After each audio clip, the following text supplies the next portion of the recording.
this. It's on the front of all of our recordings. This tape is part of the Middle Tennessee Oral History Collection, designated as MT 2000.024. This is Erin Toomey. Today is September 30th, 2000.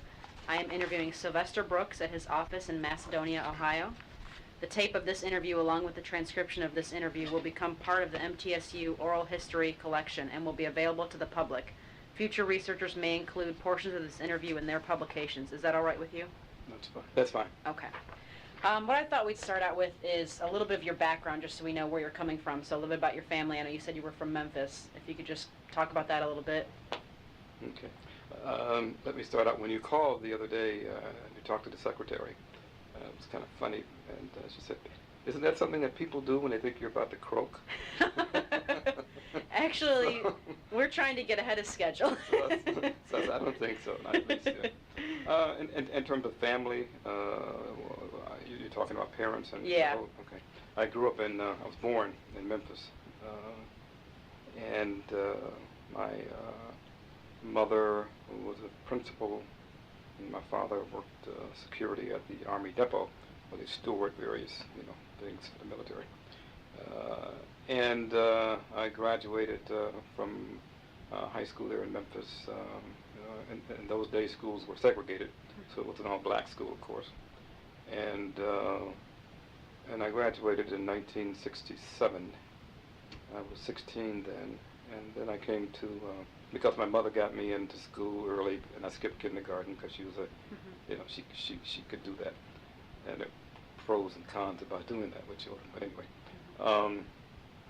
so I was kind of ahead of myself to begin with, and then I went to Middle Tennessee,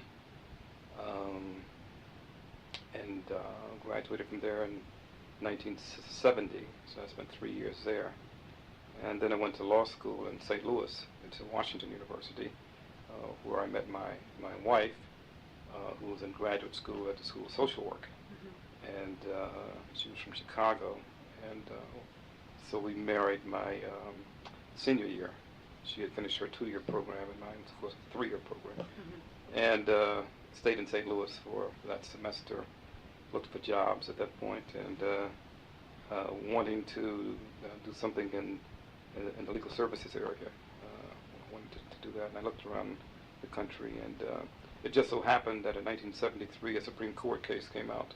I forget the name of it. I think it was R. Singer versus some. Anyway, and that case mandated that people who were accused of misdemeanor crimes had right to counsel, and so that required defender offices across the country to begin to look for young people immediately, to look for lawyers, not necessarily young people, but to look for lawyers who could fill those roles.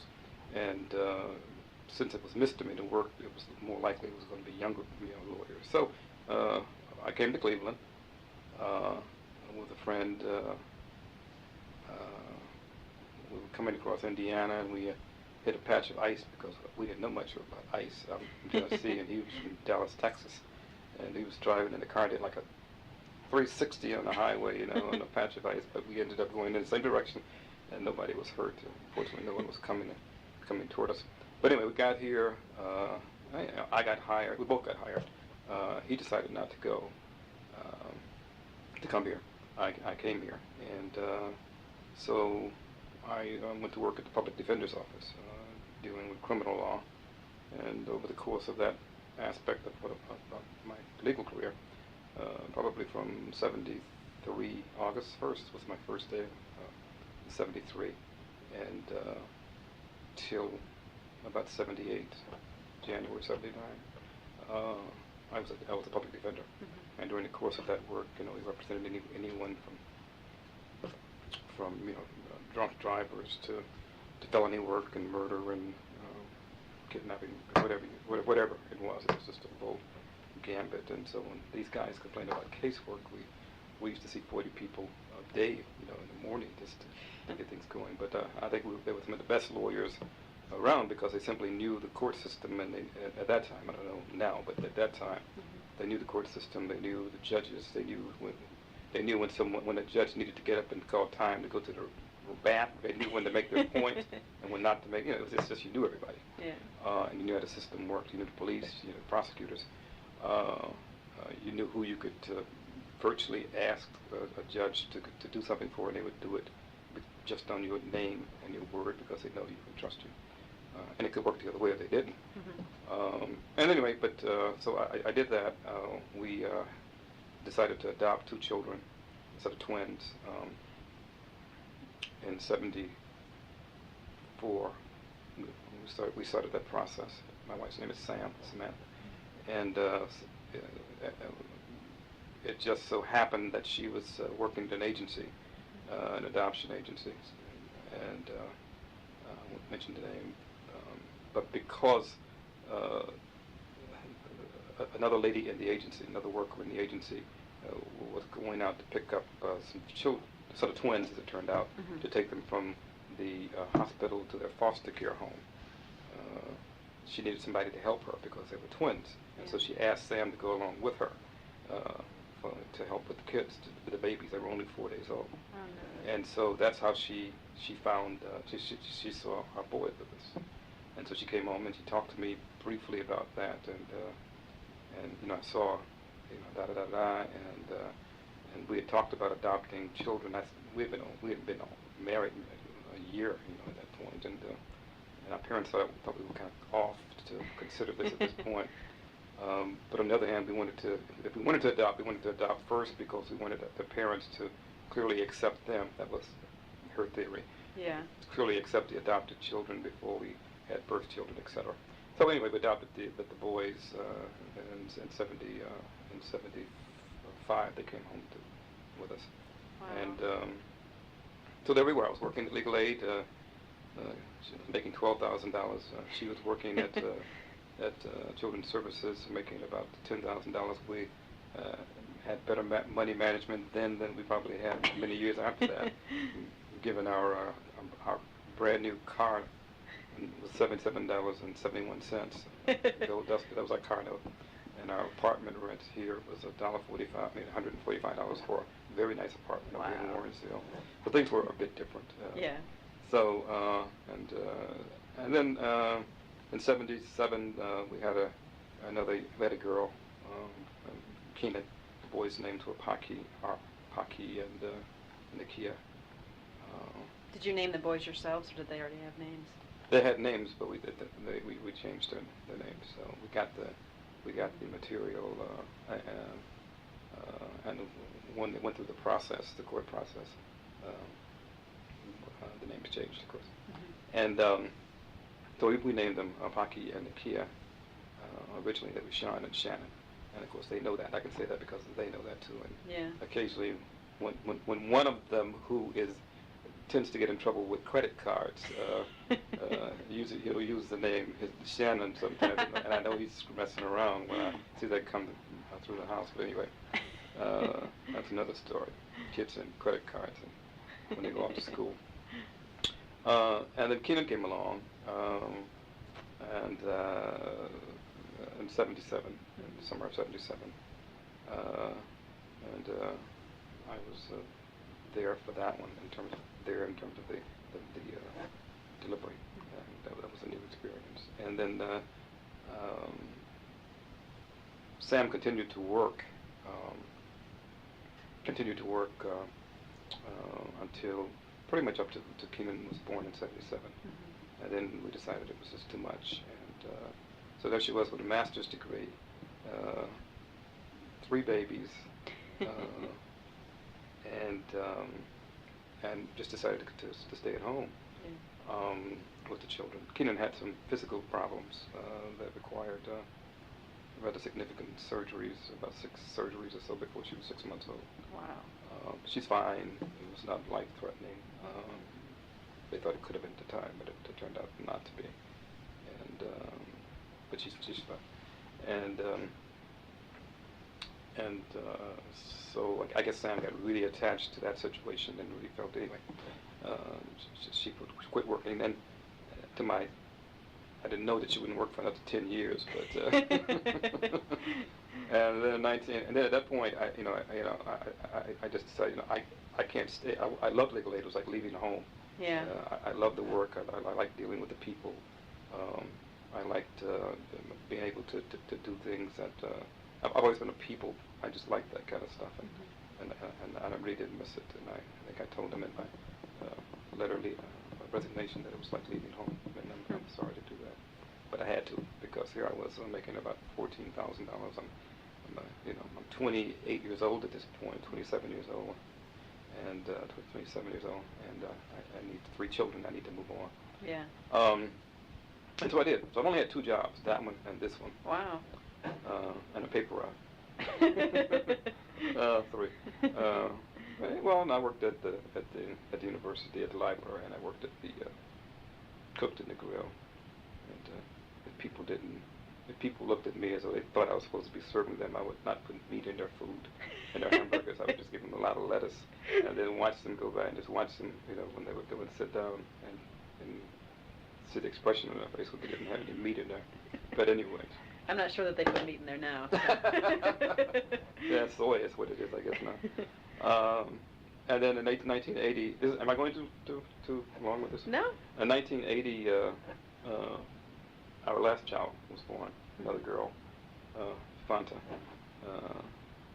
Kai, and she was born in 1980, and she was fine, no problems in terms of her delivery or her health or anything of that nature, and that was a big concern going in. And so there we were, 4 children. I was reading something in the newspaper in late '78, and it said that that Chrysler was considering a prepaid legal service. I'd never heard of such a thing. Yeah. Prepaid legal services program, and so I took the article from the plain dealer, and it had a name, and so I called. I found a local. I didn't know anything about this stuff. I was living in Warrensville. This place is down in Twinsburg. Yeah. And this is why this place is here now. Yeah. And so I just called down to the local, and so this guy calls back from the local, Solomon Bowens, who's now in a nursing home. But he called back. I guess he gets to the Union Hall very early, like at 5:30 in the morning, and then Sam and my wife and Solomon, they just talk and talk and talk, and then I come in for an interview, and then next thing I know, I've got a job, Yeah. and so and that's how I started here, and so I came in as a staff attorney. It was 2 of us. We primarily serviced the plant over here in Twinsburg, the Chrysler plant here, and at that time, it was a time when the interest rates were very high, and Jimmy Carter was having his trouble with the oil situation, and that caused a lot of problems economically, and ultimately, along with the Iranian situation, probably caused his defeat. So a lot of people were losing their homes, or in danger of losing their homes, and Chrysler was, cutting back time and laying people off and that sort of thing. And I'm really proud to say that during that period of time, nobody lost their home who worked over there at the Chrysler plant. We had favorable judges in the bankruptcy court who, down in Akron at least, and homes not so much in Cleveland. Mm-hmm. They're more creditor-oriented, and Akron is more debtor-oriented. But I don't think anyone we represented over that period of time lost their home. It was new for me because I was a criminal lawyer, and so I got hired for a job we didn't do criminal work. Yeah. These people don't want to pay to defend criminals, so to speak. So Chrysler, but anyway, we did a good job at Chrysler, and then in 1980, before that, the guy I was working under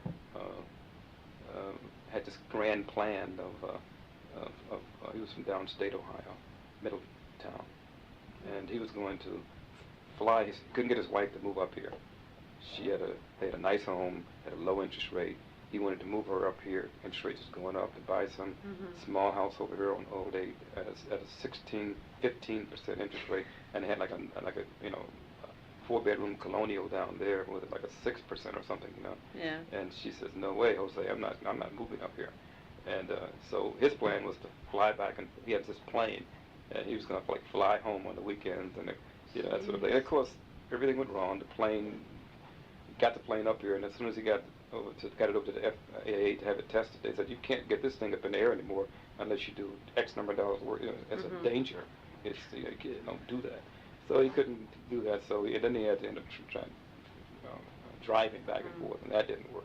So ultimately, he had young boys, and they were at the age when they were beginning to get a little testy, and with the mother, and so he had to give it up. And so next thing you know, I was the manager of this office, which I had been pretty much anyway, because he was so busy with running back and forth, and people had been coming to me pretty much anyway. But I was learning all new aspects of law from things that I was had been doing, which were different from things that I had been doing at the public defender's office, obviously. So I had to learn a lot of stuff pretty fast. And so, and then in 1963, given what we had done with the Chrysler Plan. 83, right? In 83, yeah. Given what we had done with the Chrysler Plan, General Motors decided to come on board. And that really opened up a whole big ball game then, because General Motors is all over Ohio, of course, and all over the country. And when you get to Michigan, it's just, you know, it's just everywhere, from coast to coast. There's a GM facility. And then in 85, Ford came on, and so then we had up the big three. Wow. And all of a sudden we were, you know. So I got him on the ground level of something. Yeah. And was able to move along. Then I became assistant director of the plan, which is a senior management position in the plan.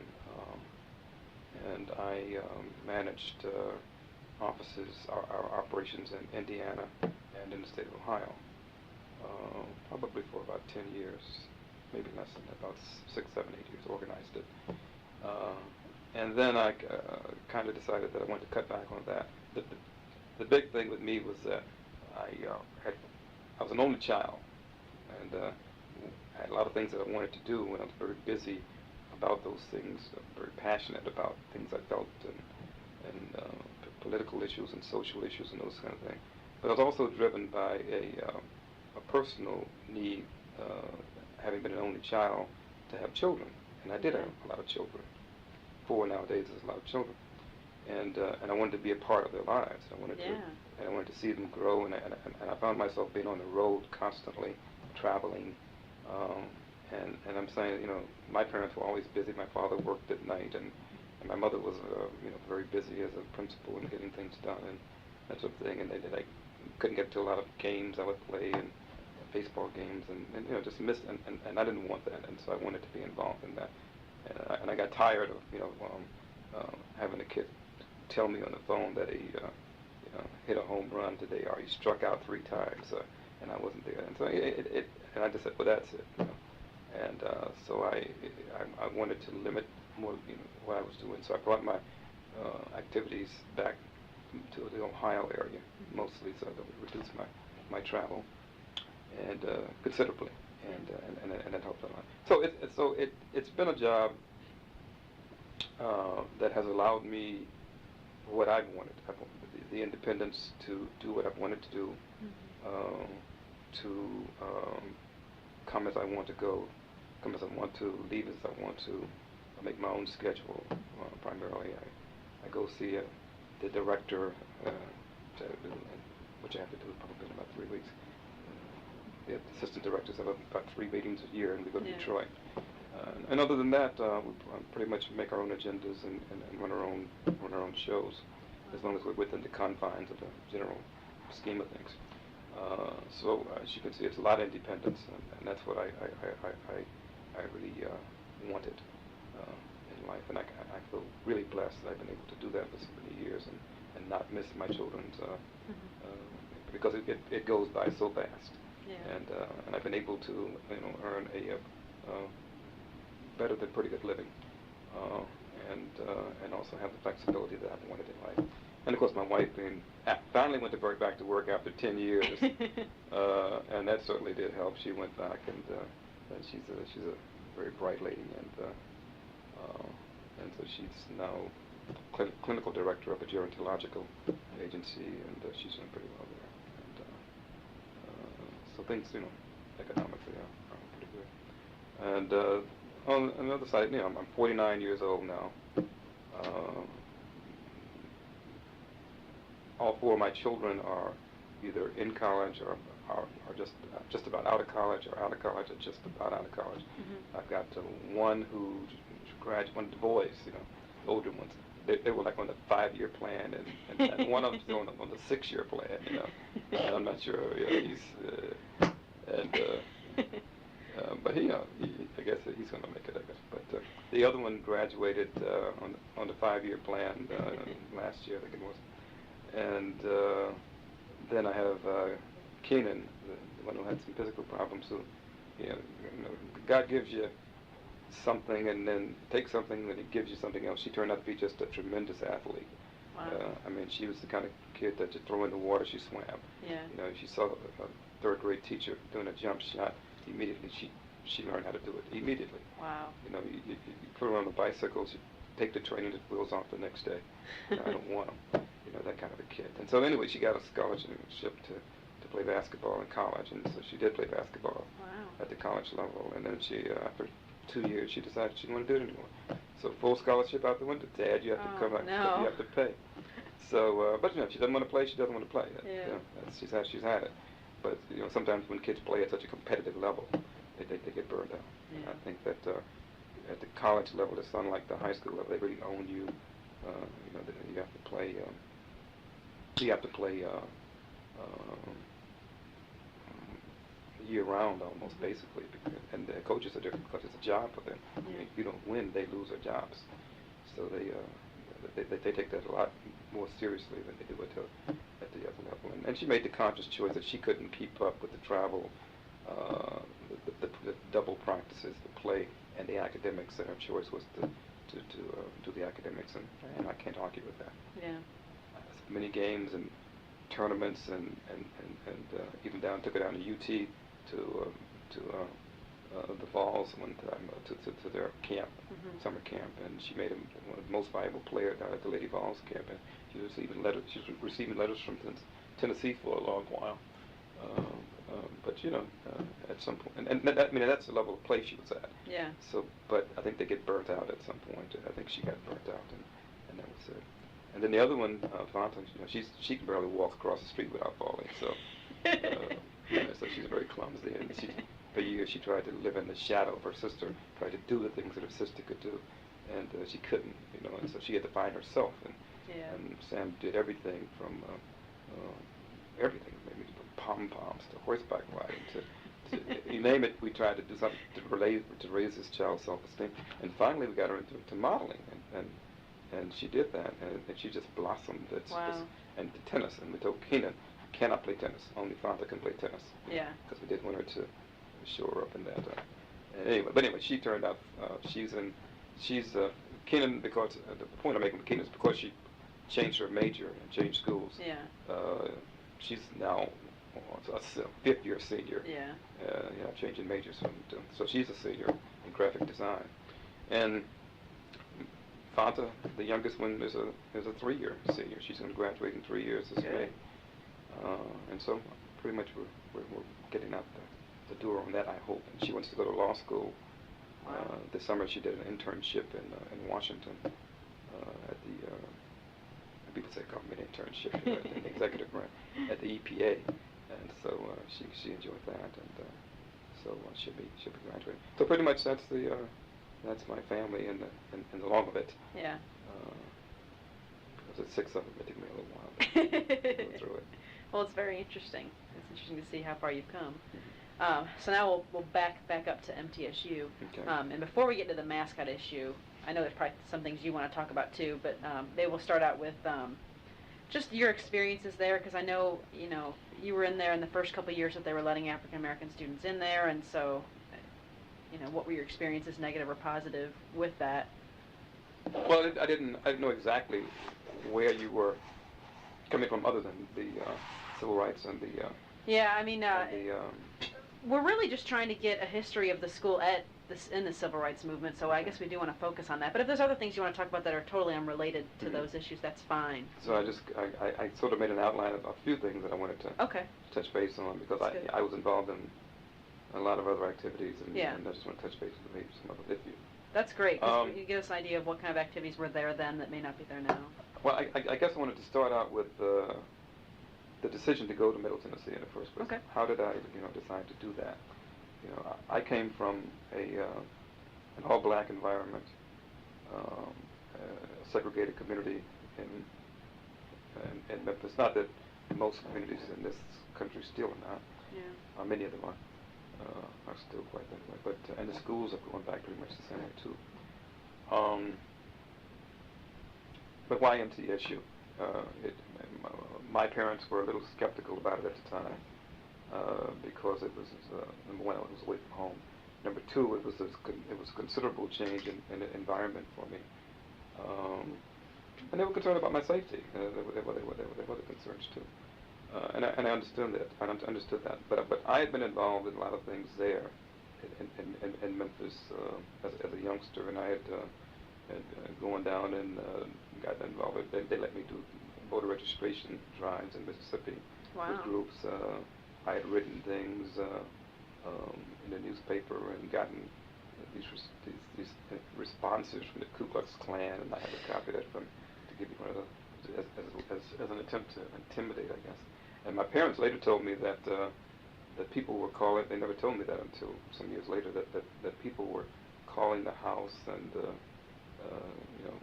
racial slurring, and some people didn't know whether it was written by somebody white or black, and they would call them nigger lovers, and they would call and other people would call it the other way because they saw it differently. Yeah. And you mentioned mother would walk the floor, and people were calling, and because I was a junior, my father we had the same name. Oh. The people at work thought maybe it was him, and it was causing him trouble at his job. But they never told me to stop. They never told me to. They never told me not to do that, even though I was causing them some personal issues on the job, and perhaps a certain degree of worry at the home. They never told me about the things that were going on the phone. They never told me about the concerns they had on the job, and they just they didn't restrict me. So it was some years before they even told me those things. So they had a better sense of the kinds of potential dangers that were out there than I did. I'm 15, 16. You're invincible. You just don't think that it was the most time things were changing, and people were challenging things, and I wanted to be a part of that. And the civil rights movement. They talk about it as this great movement, but it wasn't a great herd of people. I mean, it was really a considerable small group of people, and a lot of them were young people. I would say the majority of them were young people that made that happen. They came from the north, and they came from the south, and they came from, I think a lot of young people were the ones who did that made those changes. And it may very well be because people thought they were invincible, and they didn't feel the pressures of the weight of history upon them. But at any rate, so they had those concerns about me going. But on the other hand, I had an uncle in Clarksville, Tennessee. I don't know if you know the geography of that, north of Nashville. And he was principal at Burke High School. I don't know if it's still there or not. And so he was close by. And as a matter of fact, he was a principal at the school when Wilma Rudolph returned in 1960 from winning the gold medals. And I was recently looking at the HBO program, and she came home, and they were going to have a parade, and they were going to have a segregated parade. It was going to be the black schools and the white schools and lining up behind each other. And Wilma said, no, if you're going to honor me, then it's going to have to be an integrated parade. We won't have it. Yeah. And that's what happened in Clarksville. They decided to break that up, and they did it because of Wilma Rudolph. And so anyway, they had a picture on HBO, and they had a picture of my Uncle George shaking Wilma's hand. So it's a thing about black athletes and going through the history of it. They were talking about Wilma, really. It's just a flash of him shaking her hand as one of his students when she returned to her high school after winning the gold medals. Of course, she went to Tennessee State. Yeah. But went to that school. So he was there in the area, and my mother had some friends who taught school that she had worked with in Memphis and had moved to Nashville, and so we had friends in Nashville, and so she felt reasonably comfortable that I could always go to somebody nearby if I had some issues. So, so those were some of the concerns that they had, and me, for my, I wanted to get away. I wanted to do something other than go to Tennessee State, A&I as they call it then, because I wanted to push the envelope a little bit. It was just a thing to do that. It was not that I thought that Tennessee A&I, as they call it, agricultural and industrial, was any better. It was just I wanted to take it on. I wanted to walk in there, and it was just the thing to do for me at the time, and my mindset. So they carried me they brought me there, and I remember the day when I arrived in Murfreesboro. At that time they didn't have that expressway thing. You had to go through Smyrna. Yeah. And it was a speed trap and all that. That's another story. But we got there, and we didn't have any reservations. And so back in those days, when you were black and you traveled, you didn't necessarily know what you were going to encounter traveling to the country, even in Tennessee. And Tennessee certainly was not Mississippi and Alabama, Georgia, but it still was problematic.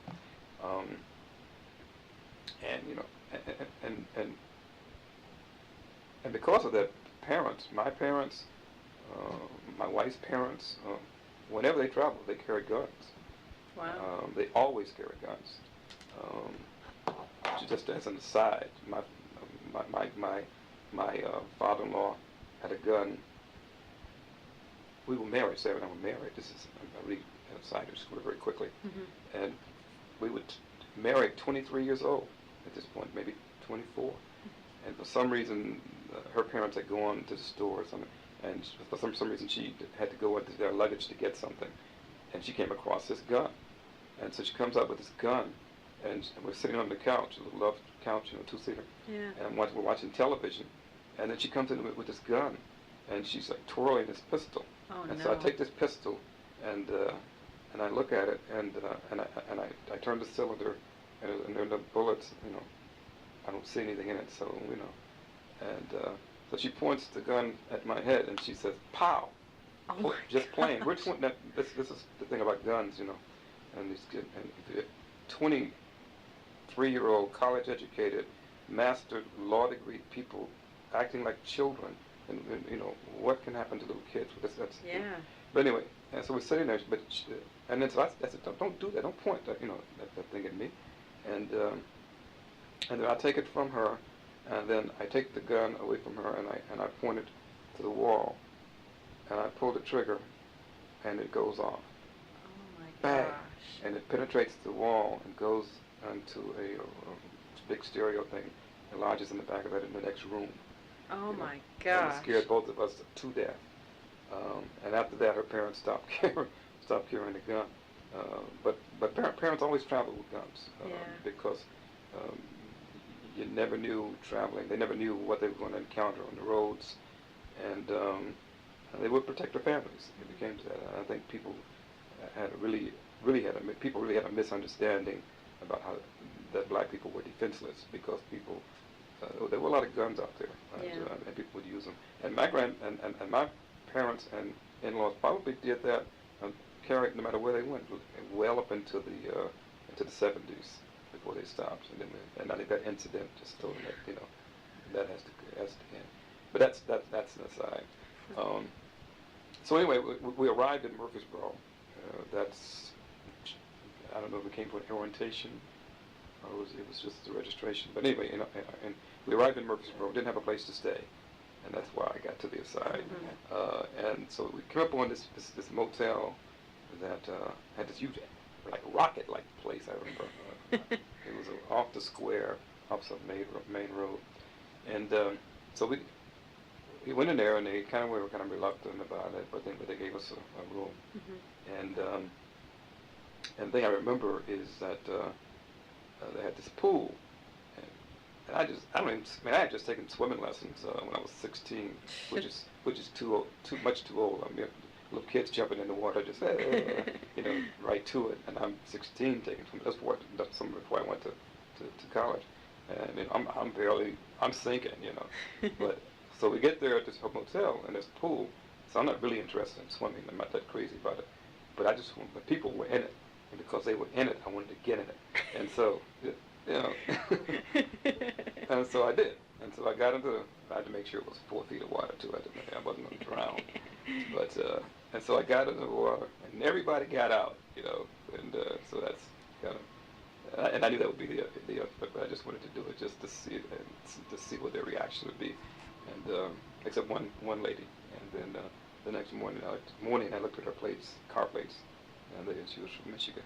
Ah. But the other people got out of the pool and immediately. That's what I remember that.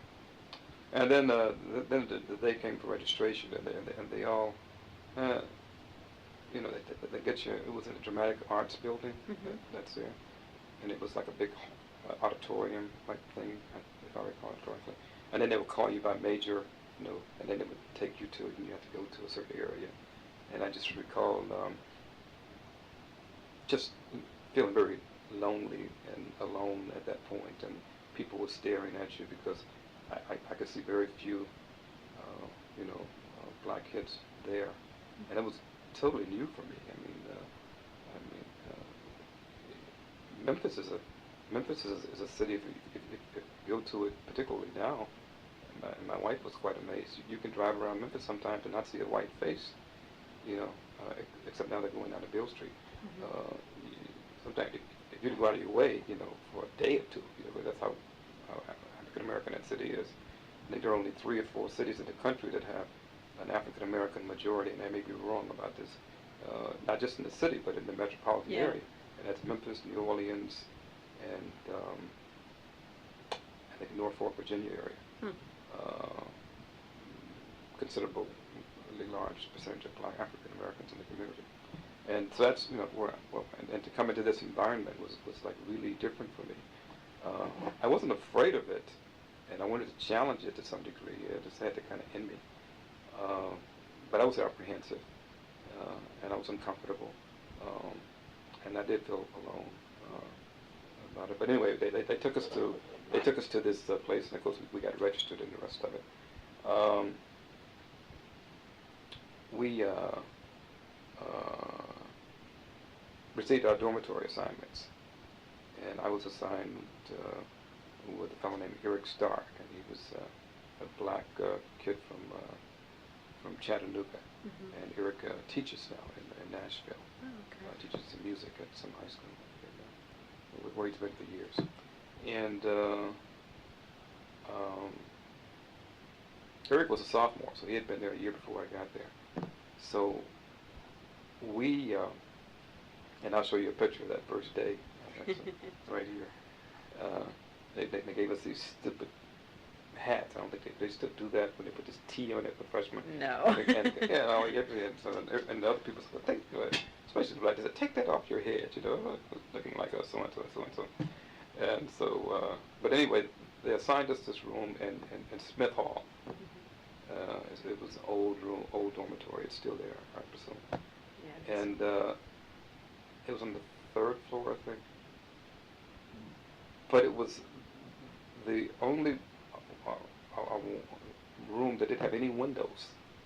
And you walk up the stairs, and, you know, and then, you know, the way it's constructed, you know, like this, and then like this, and then there's this room that sticks out right here. And so they gave us this room, and it used to be like, previously it had been like a storage room where they put, so they moved our stuff out and they assigned Eric and I to this room. And, you know, I don't know any better at the time. I knew it didn't have any windows, but I didn't know any better as to whether or not it was worse than anybody else's room. Mm-hmm. But Eric knew. And so Eric just was infuriated. So he went down to the 1st floor and talked to the dorm director. And within a day, they moved us to a room with windows. And he said that the housing department had made that decision, and he did not make that decision. and that he would make some changes, and he did. But just the fact that they decided to put us in a previously storage room, that was, but I didn't know any better until Eric made the point, and Eric was the one who made the change. And then so this fella, another black guy, I forget his last name, Joe, who was from Indiana, and Gary, Indiana. He showed me around the campus, and he walked me around, showed me where my classes would be that particular night, and he showed me where the gym, what gym was, and he showed me the football field, and he said, I remember him saying, he said, you don't want to go to many football games. That would be a unique experience for you. I didn't know exactly what he meant at the time, but I would find out. And I thought that was nice of him to do that. He didn't have to do that. How did I feel? Like I said before, I was apprehensive. Coming from a segregated public school in Memphis, where you received hand-me-down school books, where the white kids received the new books, and you would get what they got after they were finished with the new books, so to speak. And so it really was a matter of a system, of coming from a system that intentionally tried to make you underachieve, I think. And it was a test between a system that tried to do that systematically, a test between that and teachers, these black teachers who were dedicated to making a difference with kids, and who went out, and so they gave us these textbooks, but our teachers didn't use. They brought in their own materials at their own expense. They taught us black history. The history book didn't have anything about our people, but I knew because they taught us. And no matter what kind of books came from the Board of Education, we had our own stuff. So they didn't know that, but they didn't know what the board didn't know what these teachers were doing. But they were dedicated people, and these standardized tests come in, and they say these kids are reading at so-and-so levels, and this, that, and the other, and this, that, and they didn't. Teachers didn't buy that. They said, well, some of these kids just don't do well on these standardized tests, but they can achieve. And they worked hard with us, and they're dedicated. Were dedicated, like my mother was, and pushed us very hard. They were embarrassed by some of these things that they were saying that black kids could or could not do. I think they pushed us very, very hard. When I was in the 7th grade, they took us in a program, and I had the same English teacher from the 7th grade through the 12th grade. Wow. And so she stayed with us, and that's what's carried me most of my life, is the ability to write. Because it was not, I don't know, I can tell my children this, because I did not have good student ethics. I mean, not work ethics, not ethics, but work ethics. I was not I hated kindergarten, so they pushed me, and I had the same math people. They just carried us through the whole, same science people. They carried a group of kids, about 30 of us, they carried us through, the whole system, and they knew exactly how we were progressing, and so no one had to reteach you something start all over again, because you couldn't hide from them. They knew you, and so I think I left Carver High School with the ability to write and to express myself with this pen quite well, and I think it served me well over the years. Never got better. His name was Fanny Johnson, the teacher. Never got better than the C from Fanny Johnson.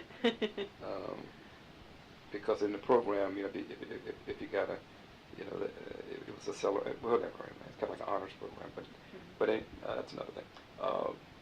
But she graded hard, maybe got a B here every now and then, but mostly it was C's, C pluses or something, She was hard. And I used to wonder, in the spring of every year, spring break, these kids would come back from college, and they would come up to Mrs. Johnson's classroom, and she's dead now, died 3 or 4 years ago.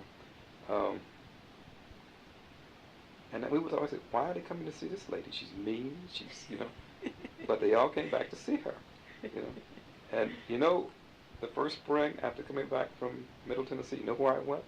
I went to see Mrs. Johnson. Yeah. I never thought I would go to see her, but there I was.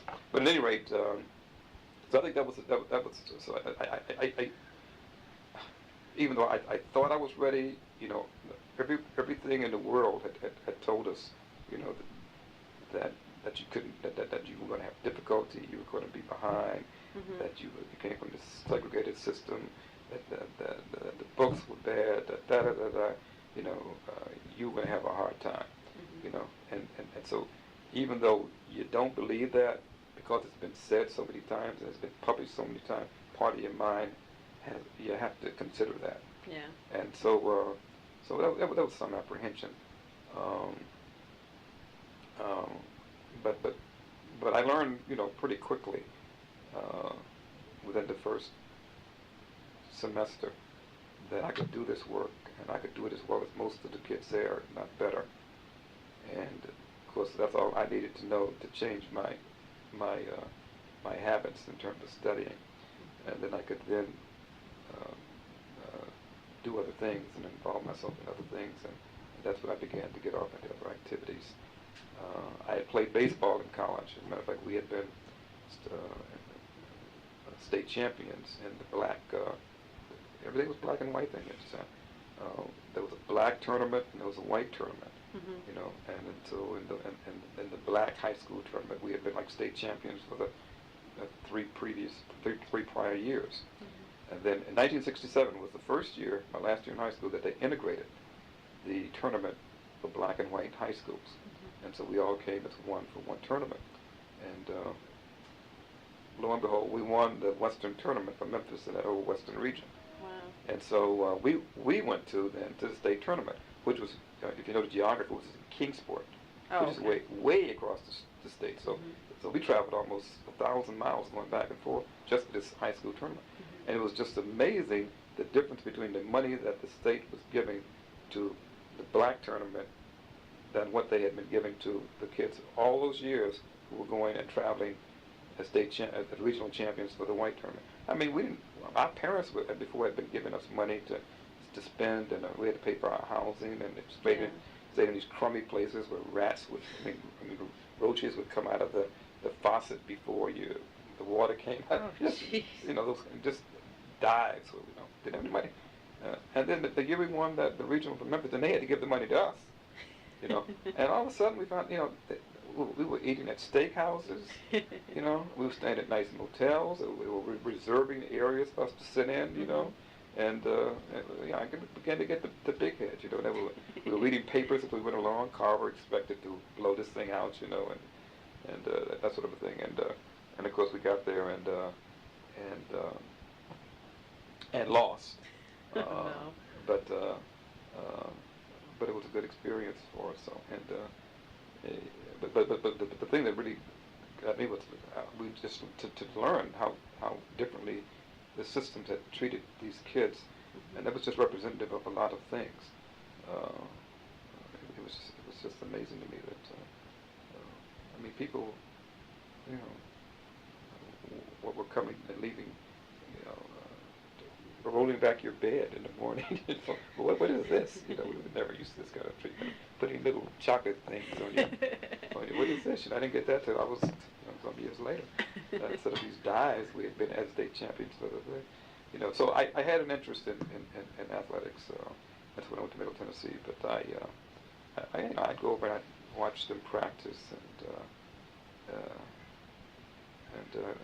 I just decided that the time had come and gone for that. After a while, I decided not to do that, not to get involved in that.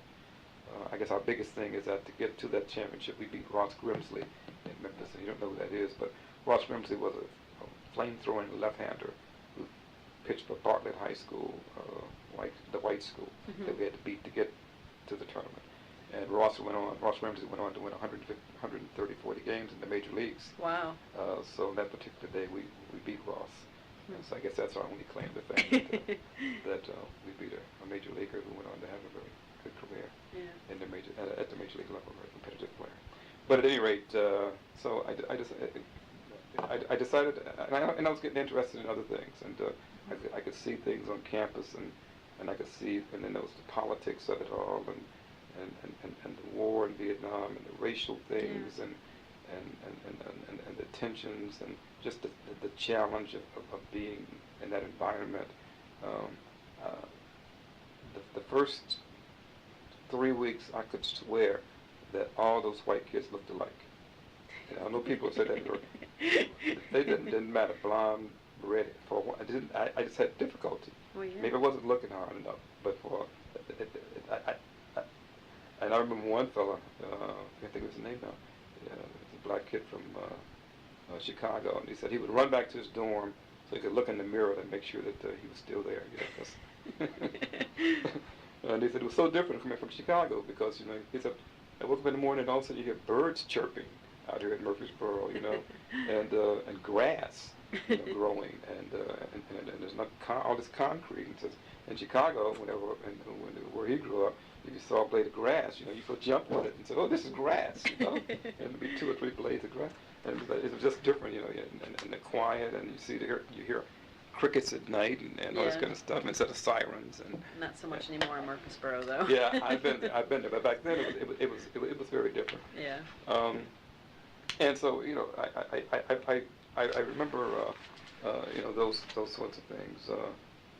I walked into. I just want to point to one instance. The first day of class, Western Civilization. It's the class that stands out in my mind. And so I walk into class, and there's this buzzing, kids talking and chitter-chattering. And of course, no one's talking to me. I'm just sitting there, and feeling, like, why am I here? Standing kind of thing, and uncomfortable. But so the teacher walks in, and if I'm not mistaken, his name was Paul Monaco.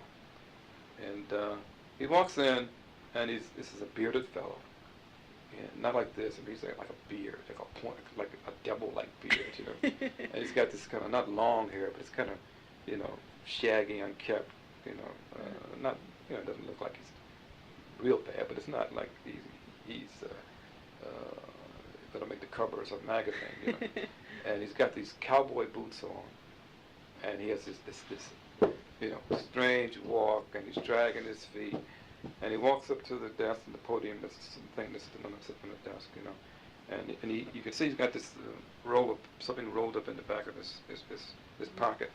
And he puts down whatever he had in his hand on the desk, and he just looks out at us, doesn't smile, does no expression. He just, like, look at you, like, who are you people, and so, we're looking at him. This guy is kind of strange, Yeah. And he takes this thing out the back of his pocket, and he unrolls it, and then he gets a piece of tape, and he slaps it on the bulletin board, the chalkboard.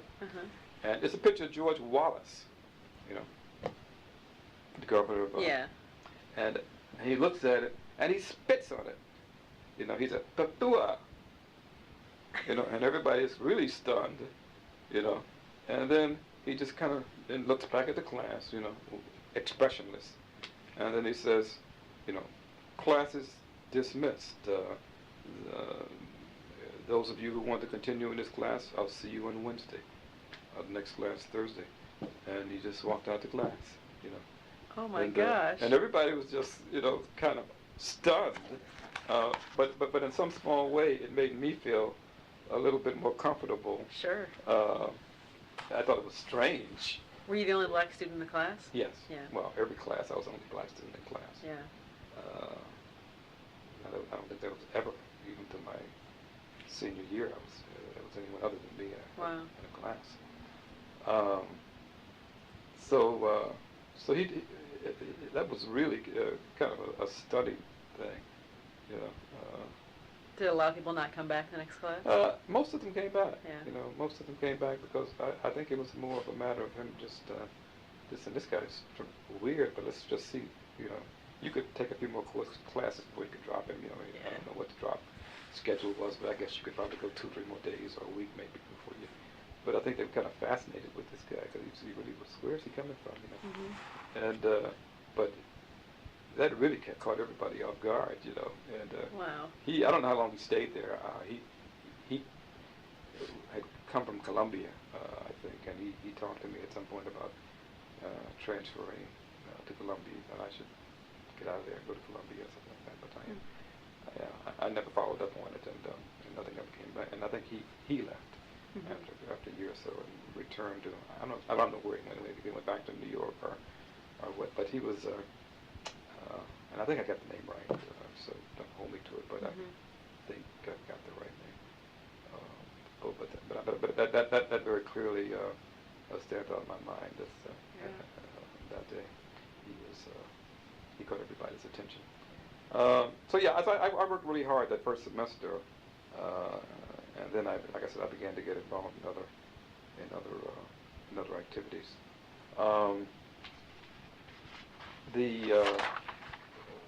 We decided that we would start a group called C.U.B.E, and it was called Creating Understanding. It stood for C.U.B.E, Creating Understanding by Effort. And it was biracial, it was a multiracial group of students, black and white students, and it was organized to have discussion groups and to talk about issues and discuss our different backgrounds and where we were coming from and you know, what our thoughts were about this, that, and the other, and how people can look at one thing and see totally different things, you know, what our parents taught us and versus what, you know, versus what is right or wrong about what they, you know, about what they taught us. So, you know, lots of things we discussed. And then we got involved in campus activities and community activities, including one of the things we decided we would do is tutor kids in the community. So we made arrangements with a black church in the community, and at least once a week, we would go 3 hours and tutor kids in the community. And it was, like I said, it was a pretty sizable group to start out with. I would imagine we were talking 30, 40 people. Wow. And it was probably 60% white students too, because we were a smaller number, of course. And we would go once a week and we would tutor these children. Yeah.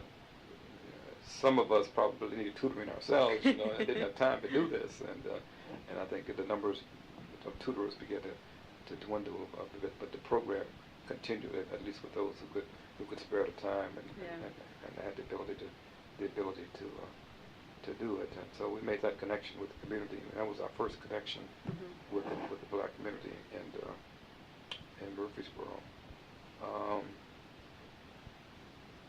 I recall that they would have this club night thing every year, and so every club would have a program, and you would present yourself, and I guess, I don't know, the purpose of it was to recruit members or something, I don't know. Yeah. And so we decided that we would be a part of that, and so Bobby Rucker is always good at orchestrating it.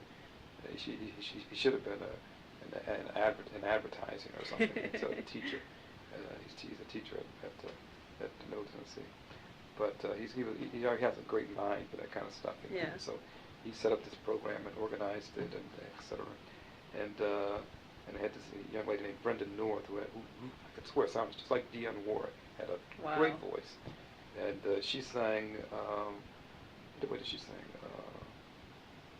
Barbra Streisand's "People," yeah. Maybe, that sort of a thing. Reaching out, it was kind of a, you know, the theme was reaching out to you, and we need each other, and you know, that sort of thing. And then Bobby had us to sing this "Getting to Know," the guy, you know, getting to know. So I just kind of sauntered to the back of the group and just, you know, moved my lips a little bit, because I'm saying to myself, these people don't want to get to know me, you know. And but you know, it's the idealism, it's the Yeah. optimism, it's the reaching out, and it's the. But that was the focus of that group. I mean, they were saying we're here, we're going to try to work together, come meet with us, talk with us. Mhm. You know, we're going to have differences. We may even have some heated differences. Yeah. But unless we talk about them, we'll never really get to understand them. Mhm. And that was the focus of it, and that's what we tried to do. You know, and we went out into the community, and there was some resistance internally to that, but we went out into the community and tried to organize young people in the community to try to get them to feel a sense of empowerment. Mhm. And I remember the one thing we did was, well, when you do that, you have to find something, and you have to that will attract people because they have an interest in it, and because it will impact their lives, and if you can make even some small success, if you create something or make something happen and make people feel that they made that happen, Yeah. then even though it may not be a major thing, you planted a seed of empowerment, that they can do these things, and you don't have to accept these things. And maybe next time we'll try for something a little higher. So we'll raise the stakes, and you know, that's the seed we wanted to plant. So the issue, you know, and George Wallace made that comment. And I agree with that in politics, you got to make your message. You should say so low to the ground that a grasshopper can pick it up. And that's true. And so we took on the issue of To Murfreesboro. yeah, and we're okay to go. Yeah.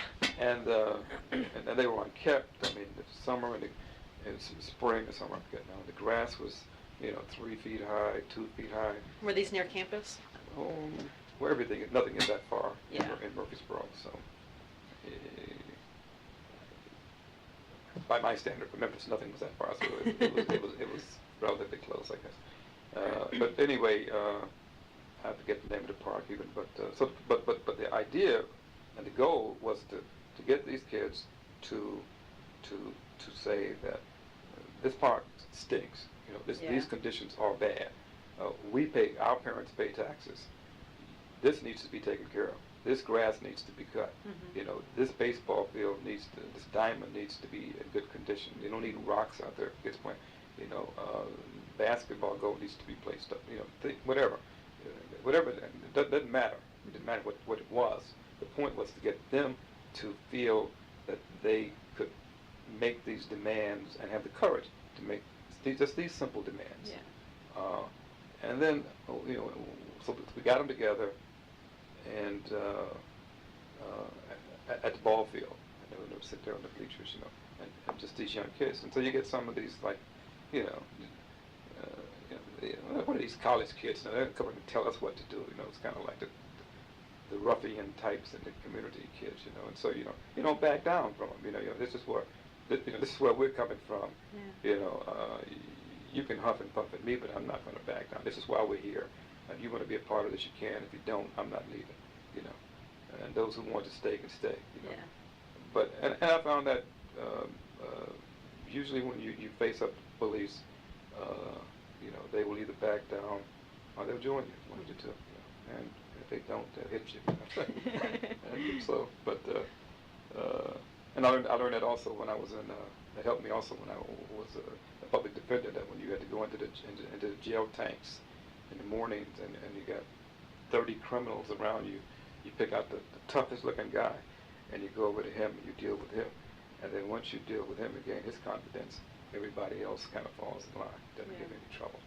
So that's just kind of the theory. And then after a while, after you do it for so long, everybody, you walk in there, because they're repeaters, and they know you. You know, hey, Sylvester, how you doing? You know, then because they know you, then everybody else falls in line, and you don't have any trouble with people. So same thing there. You take on the hardest people, Yeah. you know, and then everybody else sort of falls in line.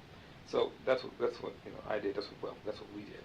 And you know, then the demand was cut the grass. Simple thing. Mm-hmm. Cut the grass. Put up the goal. Put up a net.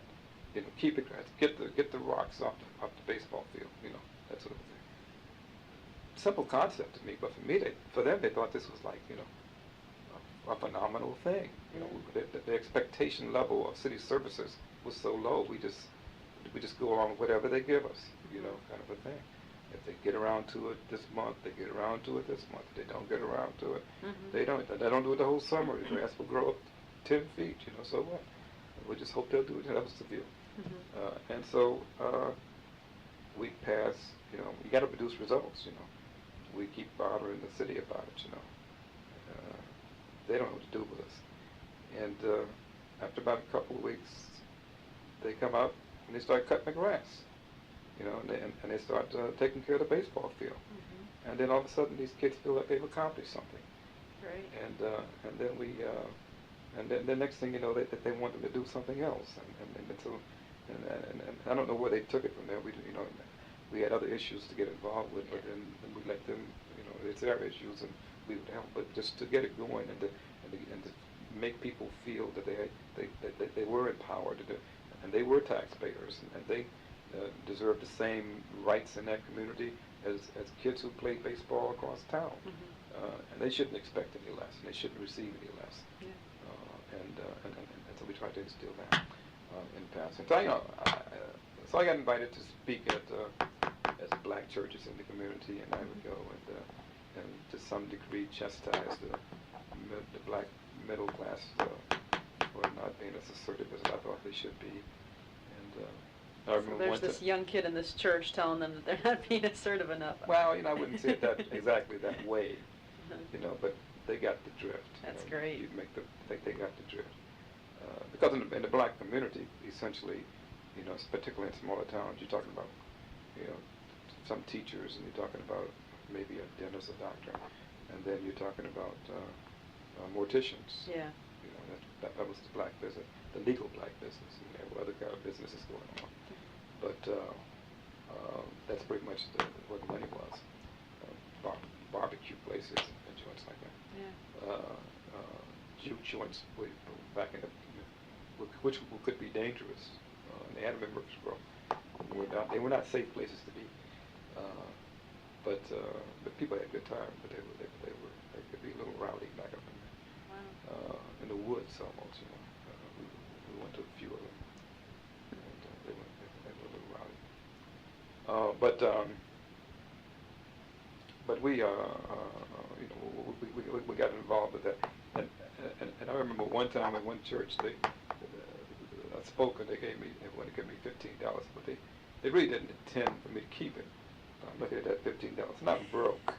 I'm like really broke, you know. I don't have money to eat at anything, you know, because I had played cards and lost my meal ticket money, you know, unbeknownst to my parents. The only time I ever did that.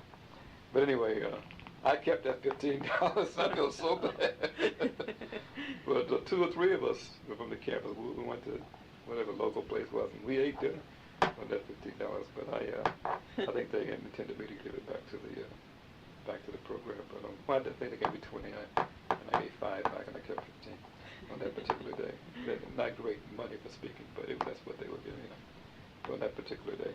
And we, you know, we were invited and became members of the Rutherford County Human Relations Board, and they were trying, you know, this group of people, they were integrating the community and the school systems, and they were trying to deal with the tensions going on there, and they had asked us to be involved in that process, and we did, and you know, we're still students too, and trying to get through those things too.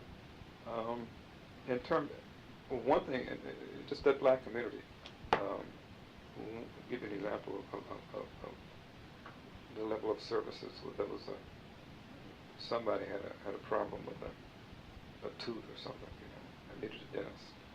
And so they said, well, we know where to go. We go to Mr. I forget his name now, Mr. Jones, I'll just call him, in the Murfreesboro community. So we go to this guy's house, and his office is his kitchen sink. Oh gosh. You know, well, that's when he's doing his work. I don't. This guy's not licensed to do anything, but he's just the dentist in the community, you know. And so I look in there and I says, you know, I don't know if we should be here. You know, this is not.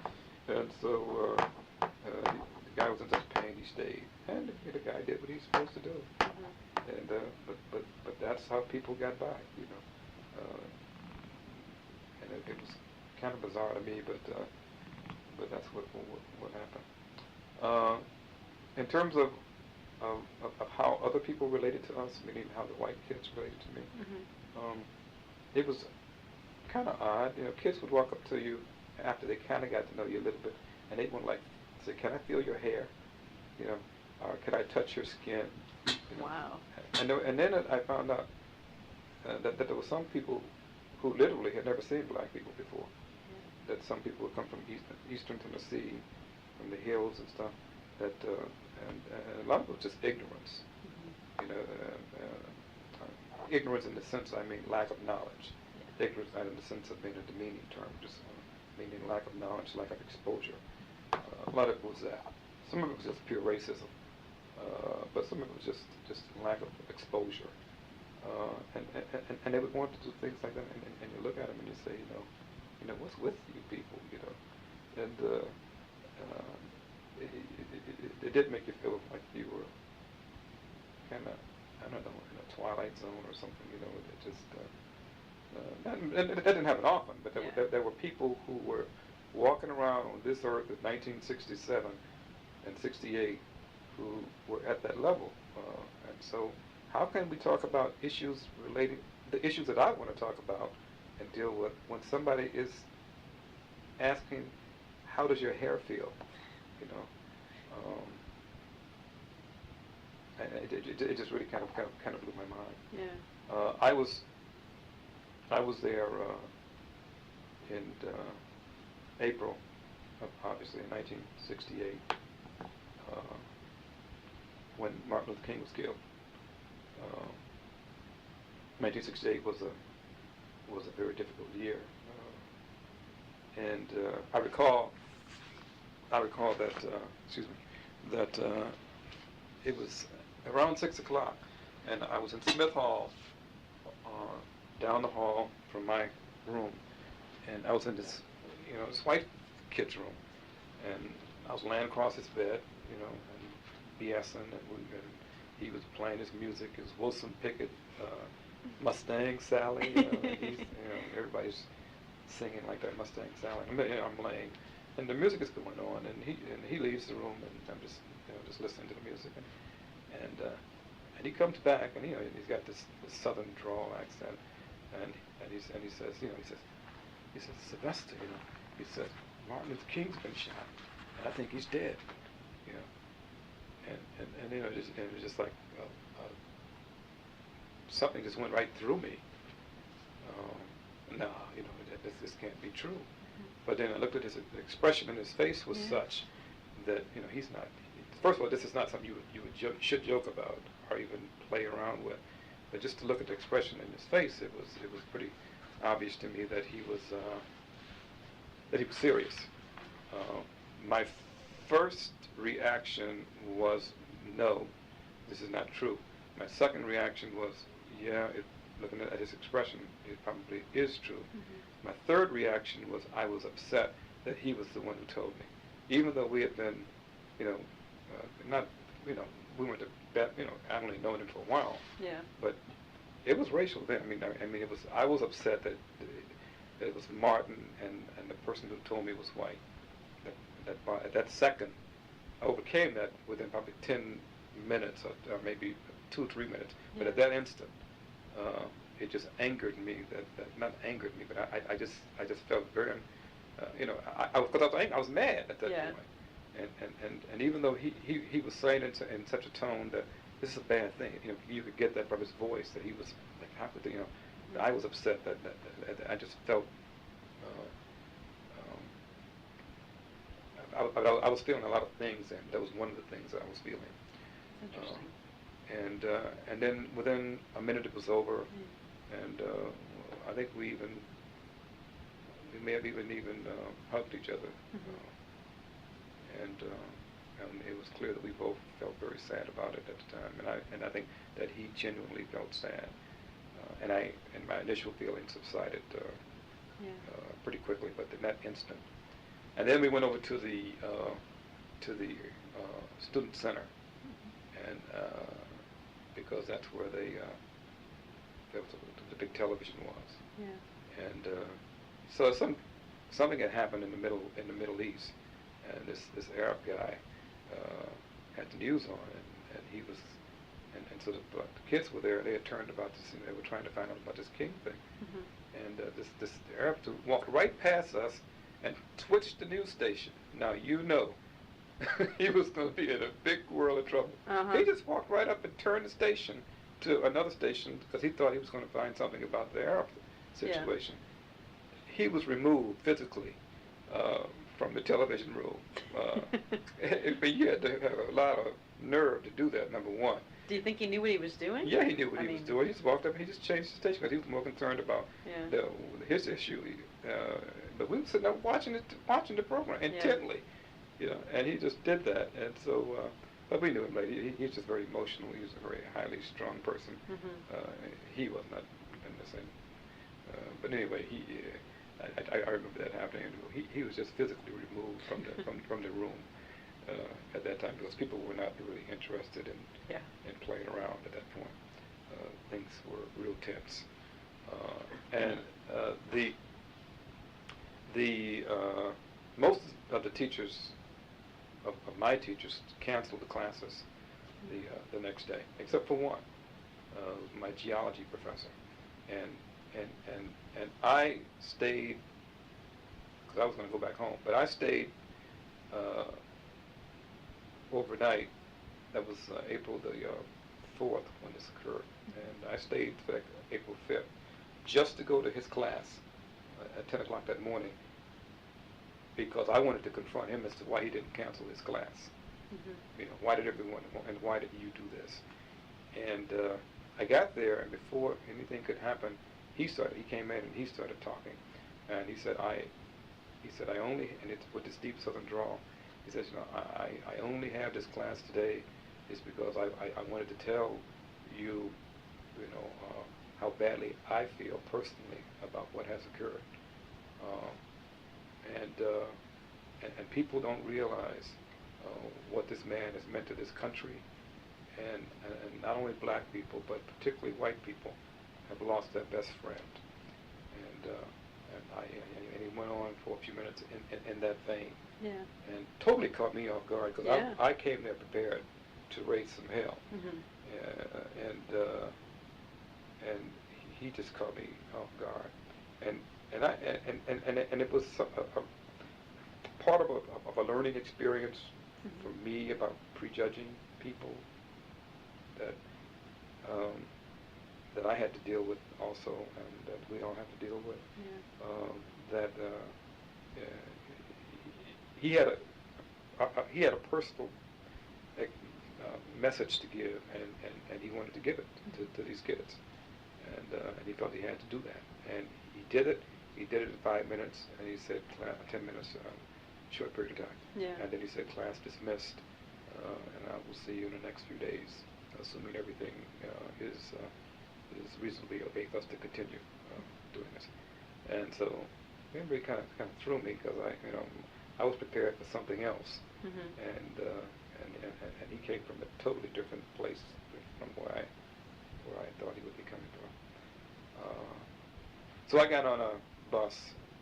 I got a ride to Nashville and then caught a bus to Memphis. I got a bus the reverse. I got a bus to Nashville and then got a ride to Memphis. And as we approached Memphis, we didn't know that it was a curfew, and they had National Guard out there at that point at the time. So you really had to have a pass to go from one point to another. So we're driving along, and all of a sudden, this military jeep, you know, comes up, and this guy with this machine gun mounted on the jeep, you know, turns right out and says, "Halt!" You know, in a very, you know, forceful tone of voice, you know, "Halt!" You know, that kind of a thing, you know.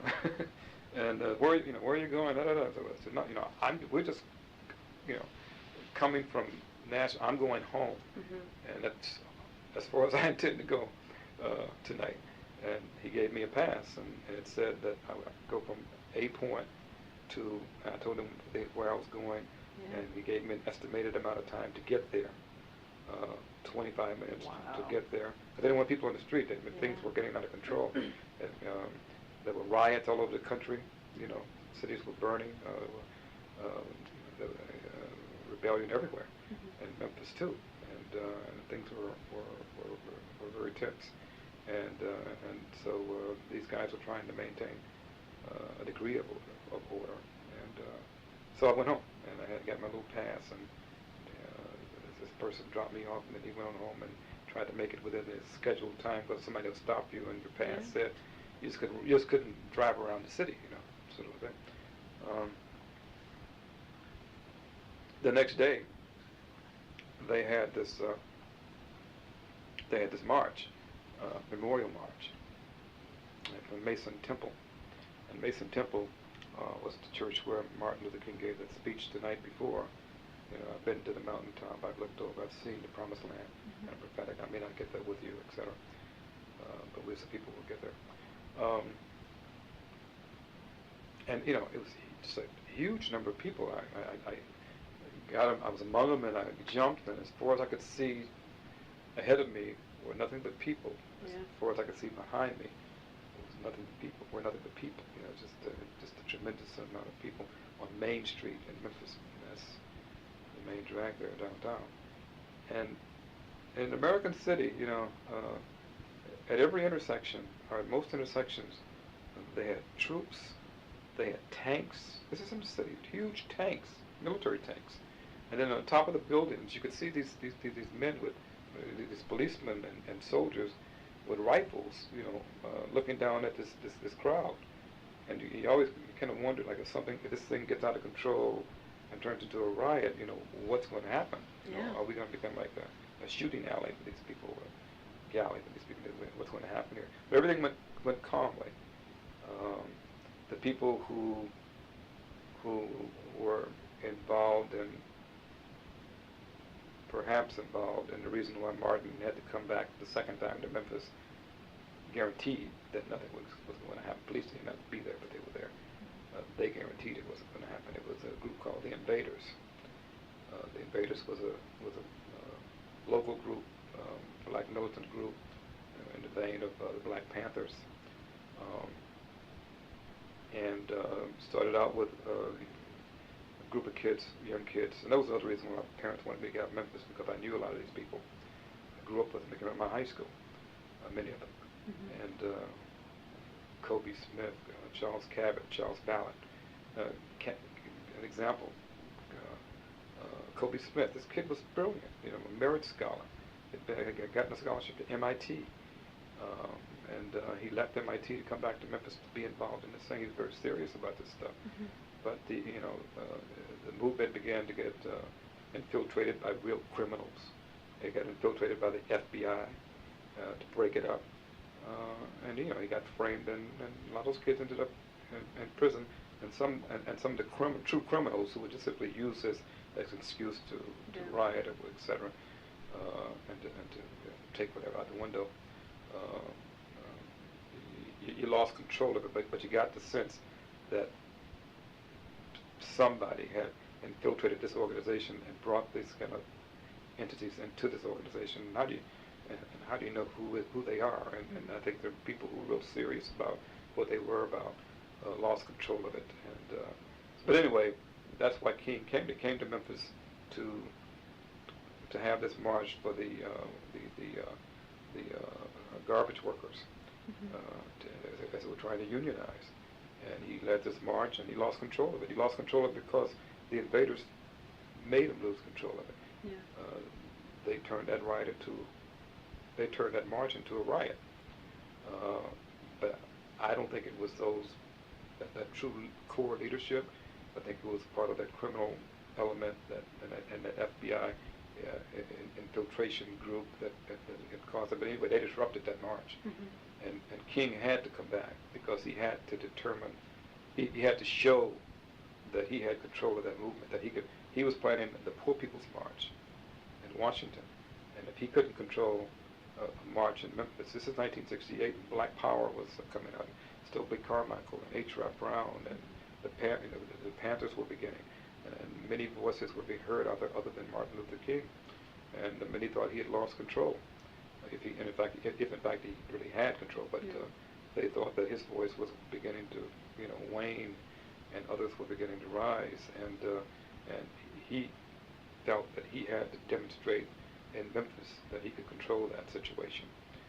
And in fact, what happened is that they negotiated a deal, with the invaders, and the invaders pretty much guaranteed that the second time around that it would be a peaceful march. They probably got some money for some programs they were from them, guarantees of some money for some neighborhood local programs or whatever their interests were at that particular time. But they worked it out, and it was going to be a peaceful march. I mean, it was going to work that way. But then, of course, then he got assassinated there. But anyway, but at any rate, so we returned to Memphis for that. But it was just amazing to see that sort of a thing in an American city. You see it in the rest of the world when you see people facing cannons and machine guns, but you don't really think of it in an American city. It was a strange kind of a feeling to see a military control of a civilian area like that. But so anyway, that's what that was about, the King assassination, and I was at Middle Tennessee at the time, and I think that it pretty much shocked the campus and shocked the people there. The Vietnam War was also going on at the time, and I was trying to touch base on that. And we've heard from other people that the Vietnam War was such a big issue that integration was almost secondary, that civil rights was almost secondary. I'm just wondering what you think about that comment. Well, I would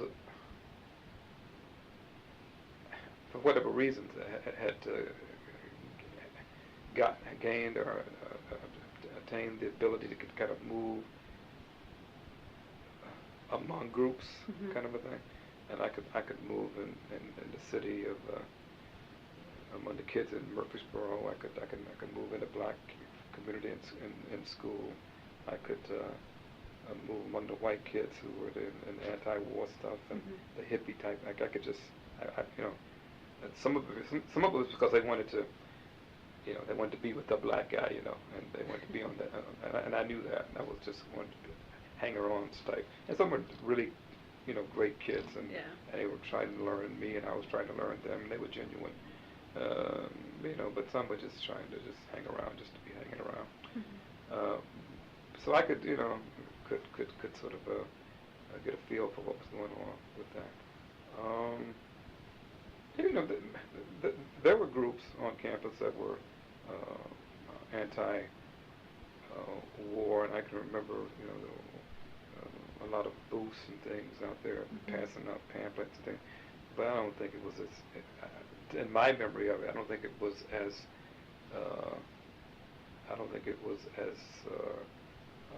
an aggressive operation as was going on in other campuses. I mean, when you think about Kent State, I mean, there was nothing like that. But there were those with the long hair and the peace symbols and there were drugs. There were a lot more drugs on that campus than people thought. And again, I smelled. I didn't inhale. I didn't. But it was there, and in no small way. And whether or not the police or the authorities just simply wanted to ignore it, I didn't know about it. I don't know. And there was and kids were paranoid about the existence of narcs. Who was a narc? All of a sudden, some long-haired guy would show up, out of nowhere, and they would wonder, who is he? Where is he? But it did stop them from having these like crazy parties, where people would just like get totally whacked out. I just kind of go and watch. I really didn't participate much in that kind of thing, but just to watch it was really kind of, it was going on in a really big way. I was I was draft age, and obviously it was personal to me too.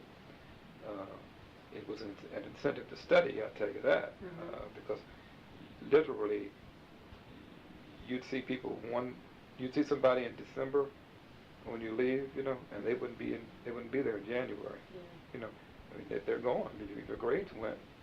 You've gone. You lost your deferment, and you've gone to the war. I mean, I have friends I was in Washington this summer twice to take my daughter to Washington and to pick her up, and I always visit the Vietnam Memorial because I have friends whose names are there, and it was like that. The kid could be in school, and then 6, 7 weeks, a few months later, he could be in some jungle, here in Vietnam. But this was real. And here I am. I'm coasting through school at a pace of 3 years. And, what for? I'm going to lose my deferment after my undergraduate career. So I should hang around here as long as I can. Yeah. Unless I really wanted to go to Vietnam. And the strange thing about that was that I was an ROTC.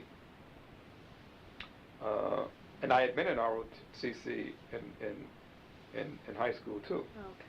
Because military training at that time was mandatory.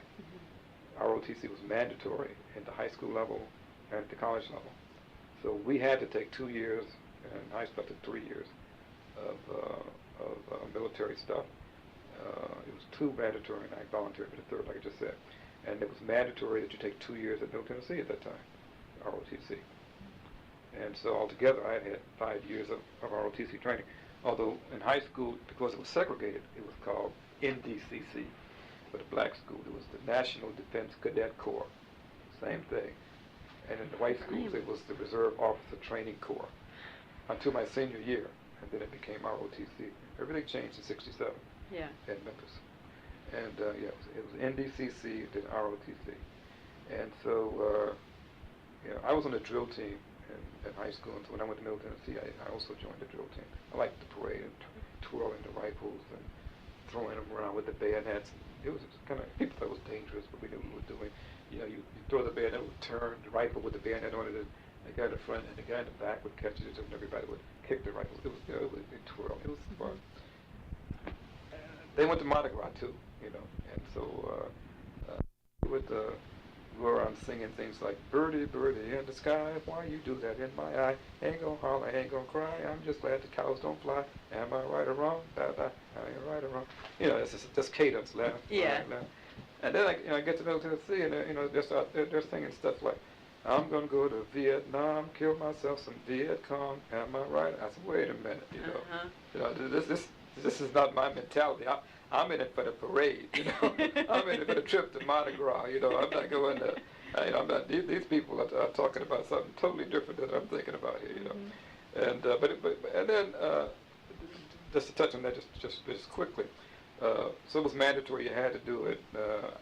I wasn't that enthused about it. So you'd have these drills, mandatory mass drills, and you had to have all these little brass, your little buttons shined, and brass, so they called you to use to shine them up in your shoes, supposed to be, all that kind of stuff. And I never was too big into that. And so I would get these demerits. They give you each demerit. If you did something wrong, they give you demerits. I had piled up all these demerits, I don't know, 40 or 50 of them or something. And I had passed all the courses, the coursework and all the map reading and the marksmanship, all the stuff you're supposed to do. And except I had these demerits, and I'd forgotten about them. So I get down to the point where I'm ready to graduate, and you go in to check if you've got all your credits and everything. And then somebody says, you have an incomplete in ROTC. 1/2 credit incomplete in ROTC. That's what, So I go over there, and the guy says, you've got these demerits, and we can't give you this half credit unless you do something with these demerits. And I said, I'll tell you, I'm ready to graduate. He says, I'll tell you, if you sign up for the military, and you go in as a second lieutenant, then we'll just we'll forget about this and let you graduate. And they were trying to hold me up from graduating, for these demerits. They're trying to blackmail me, to go to Vietnam. Well, I'll just sit here, First thing they would look for is little second lieutenants, I said first, but second lieutenant, the first one they'd shoot. There's the guy with the radio, the medicine, the medical guy, and these little lieutenants, because then everything breaks down, in a small unit. And so, I said, no, you must be, I'm saying to myself, you must be crazy, So, it worked on me a little bit with that, from that approach, and, nothing's going to happen there. And it became apparent to them at some point that I'm just not going to do that. So they give me all these rifles. I spent the whole weekend cleaning the rifles, breaking them down in the armory, had an armory there, and they had to clean them, break them all down and oil them and whatever. And so I must have spent, I don't know, several hundred, I don't know, lots of them. They just gave you something to do to work out these demerits, And so I did that. But I just thought it was kind of funny that they tried to use that as a way to get me to sign up to join the senior program. And if you do that, you are going to become the second lieutenant, and you are going to go to Vietnam. And I just thought that was really kind of strange that they would do that.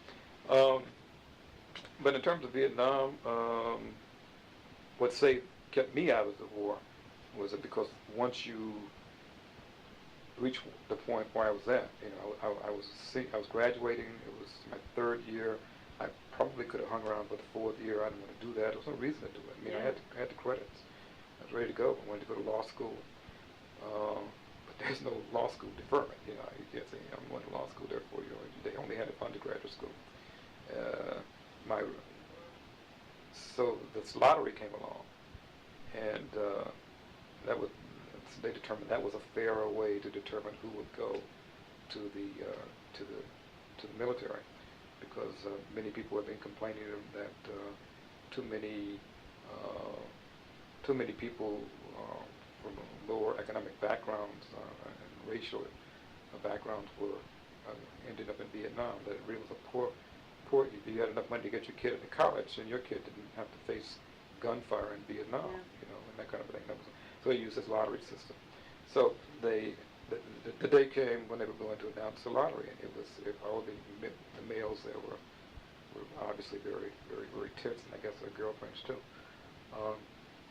And they were going to announce it at this radio station, as I recall, that the information would come to this radio station, and then they would post it outside the building on the wall, outside the radio station. And so like every male at Middle Tennessee was at that outside the radio station. It was a big crowd, And so what you do is that you would yell your number, your birthday up, You'd say, April 3rd. In my case it was July 14th. And then somebody would yell back a number, who was at the front, And so I yelled up July 14th, and somebody said 331, and there would be applause, That's 331 would mean you were way down the list. Oh, okay.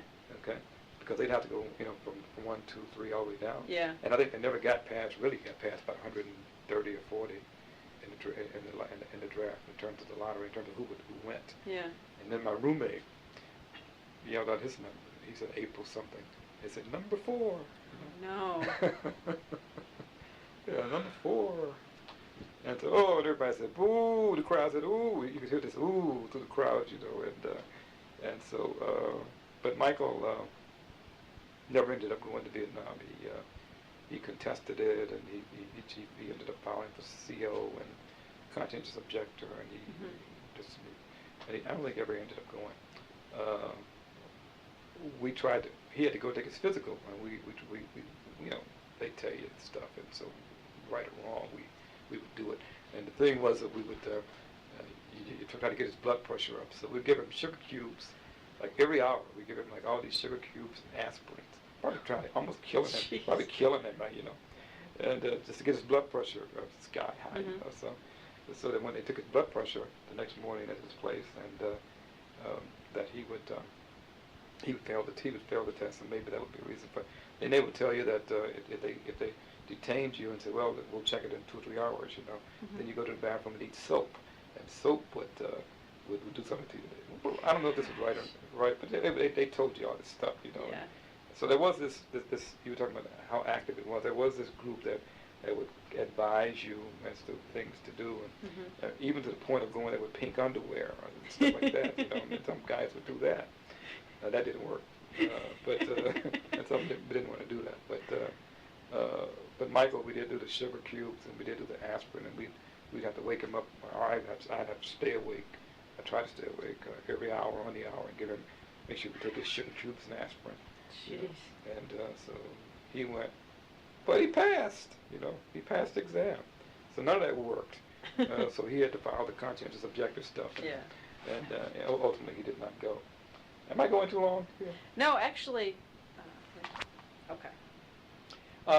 Just quickly, I mentioned that we formed a Black Student Union Association, Black Student Union, and it was initials with BSU. We were invited by the Baptist Student Union to cake and punch or whatever at their house, and knew something was up, but didn't know exactly what it was up. But as it turned out, what they wanted us to do was to change our name from BSU to BSA, and that's what we agreed to do. I wanted to touch briefly on the other things that were going on the campus, and at the time, it was 1968. Martin had died, had been assassinated, and there was also a presidential election going on. We were moving in the direction, certainly, of Bobby Kennedy, especially after he made what he called a reassessment of his position on the war in Vietnam. And we formed a group called the Students for Kennedy, and essentially took over the Young Democrats. So they had an election. They didn't have any specific rules about how that was to occur. A group of us went in there and simply voted ourselves in. And we became president, vice president, so and so, so and so, and student representative to the ASB. And that's how we got a position there. And Bobby Kennedy came to Vanderbilt, and I had an opportunity to meet him at Vanderbilt. He spoke there, and I at that time I was writing for the sidelines, and I wrote a piece about his presentation there, and people said it was more of it was less of an editorial, and you know, they talked about journalism and made arguments about it wasn't journalism, it wasn't the plain deal, that the sidelines was not being a good journalistic organization because I was giving more opinion than reporting. Yeah. But at any rate, Bobby got assassinated. We were sitting watching television that early June afternoon, and it was, you know, a terrible, terrible thing. So we formed the Students for McCarthy organization, and I was elected to I was chosen Speakers Bureau, and I did some traveling, speaking. I would get the crowd going, and then introduce who the primary speaker was. And at that time, I think Al Gore Jr. was the state chair for that group. I don't think I ever got to meet him, but he was the chair. And then after the convention, McCarthy lost, of course, and Hubert Humphrey, who was vice president, won it, the Democratic nomination, and he slowly began to separate himself from Lyndon Johnson's war position. And as he began to do that, we swallowed deep and supported him, because at that point we just wanted to stop George Wallace. And had not a lot of kids, kids maybe got involved with the same fervor that they had for the Kennedy campaign and the McCarthy campaign, maybe it would have had a different outcome across the country. But in Tennessee, I think our objective was no Wallace at any cost, and even if Nixon won the state, but no Wallace. Yeah. And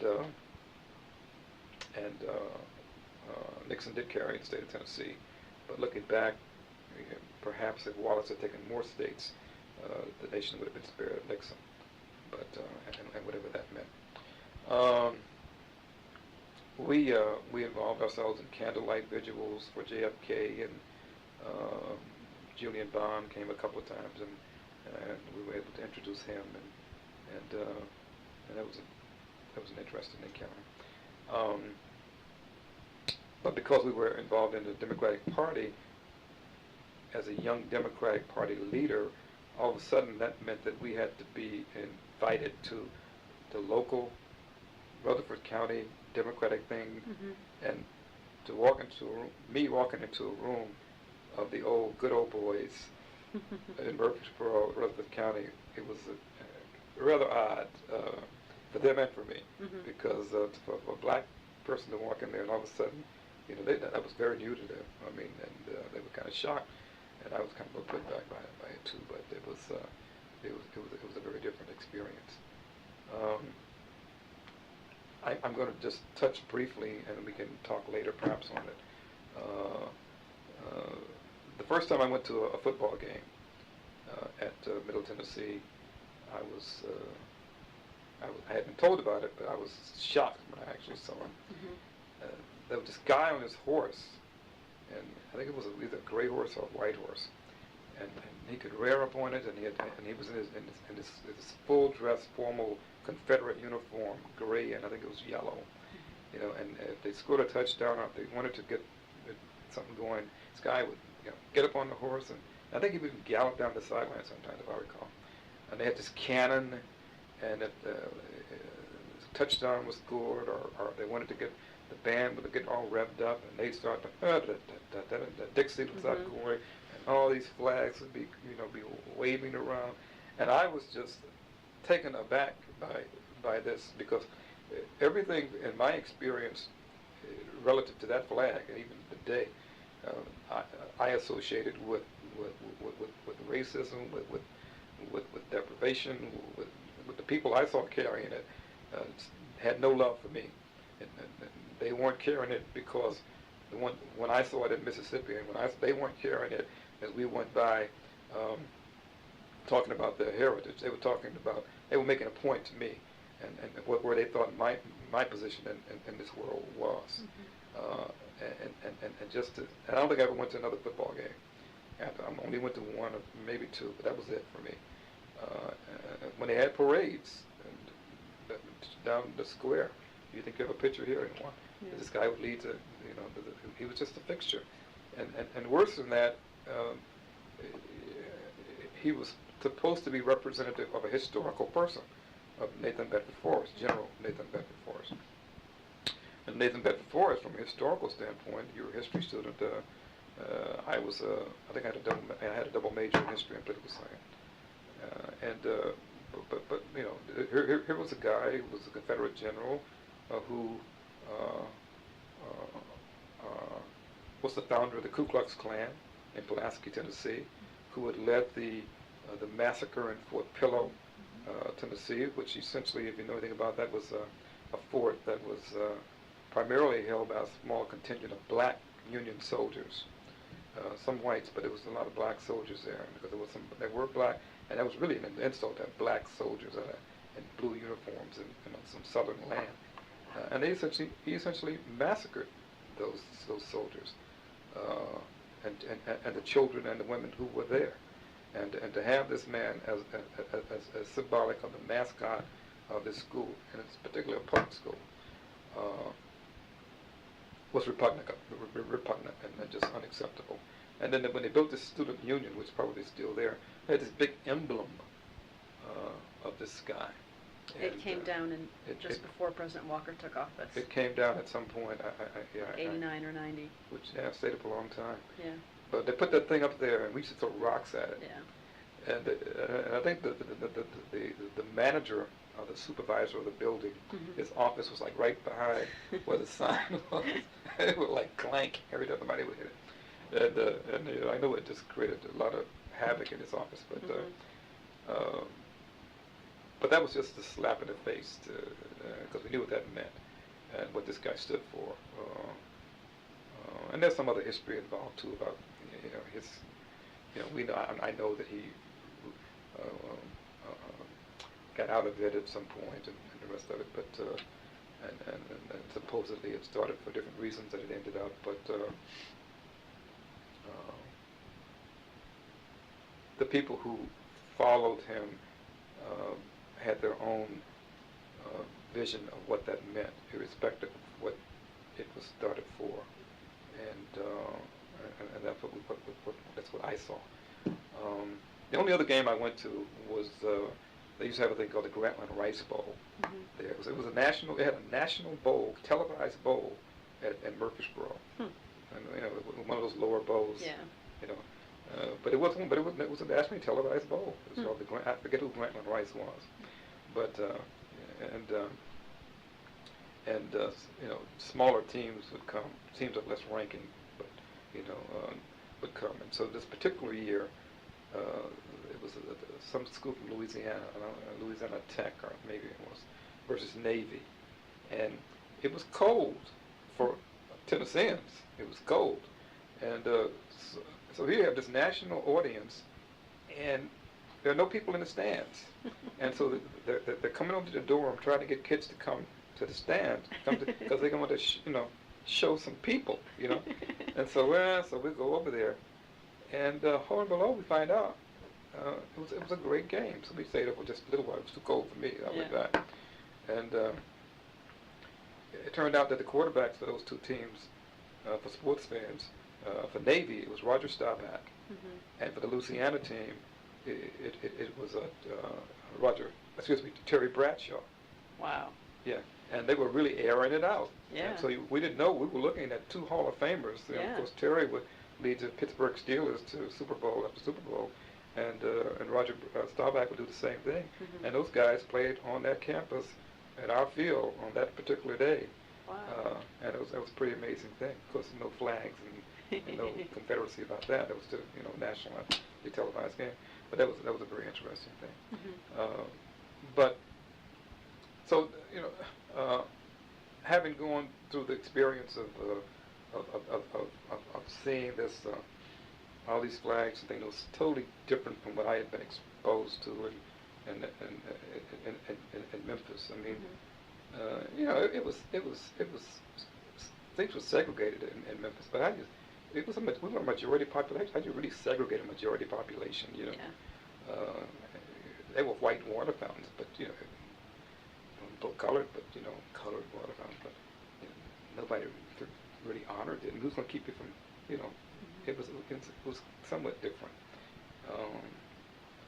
I'm not saying things were great, but I'm saying that it's a big difference when you have a very large population of black folks in a very small, non-urban type population like it was in Murfreesboro.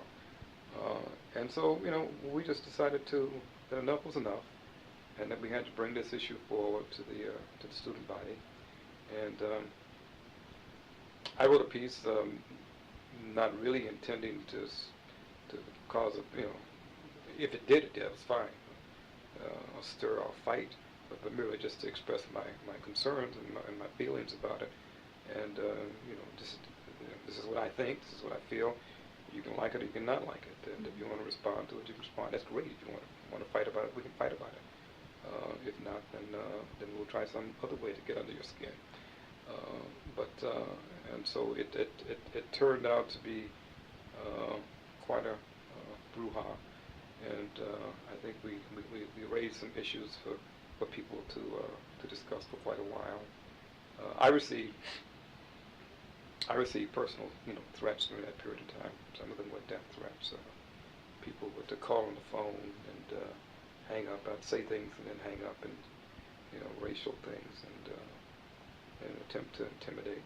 I would receive notes taped to my door and that sort of thing. I would receive one thing called something from some group called the Project Manhattan, they call themselves, and in my mailbox down at the student union, and it said, if you do so and so, we're going to turn you into the FBI, into the police, and we're watching you at all times, and we have our own means of taking care of people like you, and we'll do so. You better watch your step, that kind of a thing. And just like Project Manhattan, I recall. And but no one, I don't recall anyone confronting me face to face. I mean, I don't think I ever was threatened face to face. I don't know if I was ever in a situation to be threatened face to face. I don't think I was ever alone a lot. I didn't like take to walking across campus at night by myself a lot at that time. I wasn't stupid, but but I don't think I ever was confronted face to face. It was the telephone calls, it was the letters, it was the other kinds of things. But on the other hand, there were positive responses too from people. I mean, I mentioned the Dr. Huda and Dr. Jim Leonard. You may not know Jim Leonard, who's in the history department. He wrote something, you may not have it there. Jim Leonard was killed in a car accident about 2 weeks into that process. Wow. He was going to Vanderbilt, 29 years old. He was going to Vanderbilt to do some research, and hit a car embankment. He had 2 weeks earlier, he had written an article in the sideline supporting what we were doing. And so some of the professors even stepped forward and were involved in the issue. And so it wasn't all negative. And I have a letter I want to share with you. Okay. Give to you that I received. This is stepping back, that after King was killed, that somebody from the minister who was over the Wesley, I guess that was the Methodist group, and I think that was a pretty good enlightening letter. I'll share that with you. But you know, to my amazement, I spoke that night at the ASB meeting, and I guess we got the emotions going, and other speakers, and on that one night, that group of students in the House decided to vote down the Nathan Bedford Forrest and the Gray Rider, the Confederate Rider. Never in my vaguest imagination did I think that would happen. Yeah. You know, I didn't think that was going to happen at all. You know, I thought we would just, you know, da da da da da da, you know, and they would say no, and would, you know, it would just be a debate. It would just be. I never thought that those kids would do that. They said, yeah, we're going to keep Dixie. It's a nice little, you know, nice little beat. Yeah, but there are a lot of songs with a nice little beat to it, you know, that you don't have to use that. We'll just put it in the background, but the understanding it was going to be phased. We won't get rid of it, we're going to phase it, you know, type of thing. You know, that was the undercurrent, the conversation on the side. And the deal was that, but on that night they voted to get rid of the Confederate rider, and they voted to get rid of the Nathan Bedford Forrest. And I thought for some group of Southern kids to disavow themselves, to separate themselves from Forrest, shocked me, quite frankly. How quickly was that after your letter? Well, that was, you know, that was a good while. Okay. And that may have been, the voting came at the very end of the thing, probably December. Okay. I mean, this process went on for about almost 2 months, you know, and the voting, but the last 2 weeks of it was the voting. And so, but that night, we got them. Partially got them, to my shock. Yeah. But they regrouped, and they came up with some, you know, Robert's rules and they got a revote the next week, and then the next week they reversed whatever they had done the week before. But just the idea that they even moved in the direction that they moved the first time really shocked me, caught me off guard. But then, of course, like I said, they regrouped and they reinstated pretty much everything that they wanted to reinstate. But I think the writing was on the wall. It was just going to be a matter of time. Then Dr. Scarlett was there, and I really thought that he wanted to do something with this, but it would be a gradual process, I thought. I didn't know it would take to 1989 to get that thing off there. Well, there's still a Forrest Hall on campus, so. Yeah, well, probably the military building. Mm-hmm. Yeah, that was Forrest Hall. That's probably the only remaining vestige, I think. And I know, and I don't, you know, I think that a lot of this stuff is history. I mean, these things are factual, you know, but they belong in a history book, and they belong in a museum. You know, they don't belong on public, especially buildings, and they don't belong in you know, in places like that. put them in places where they ought to be at. But yeah, it was a challenging time. Black athletes, we had black athletes, not so much the football team, but the basketball team. I don't know what was going on with the recruitment of black athletes in the football team, but it was a very kind of unique thing when he had like 4 black starters on that team there. Yeah. And a guy would go and score, 2 points, dunk the ball or whatever, and the crowd would go, yeah, yeah.